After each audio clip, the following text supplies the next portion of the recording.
Hello সবাইকে।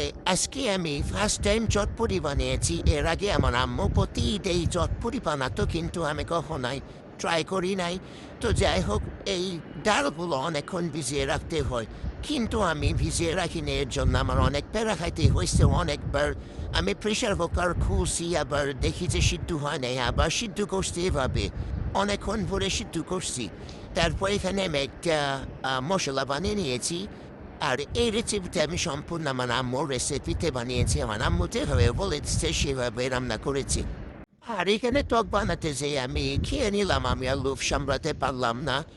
তারপর এখানে সব মশলা টশলা দিয়ে মিক্স টিক্স করে খেলাম বাসায় সবাই মিলে, অনেক মজা হয়েছিল।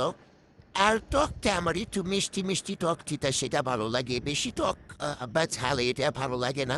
আমি ফুচকার ক্ষেত্রেও চটটির ক্ষেত্রেও টকটা যাতে একটু মিষ্টি হয়। আর চটপটিতে ফুচকার ক্রিস্পি ভাবটাই সব থেকে বেশি মজা লাগে, তাই না?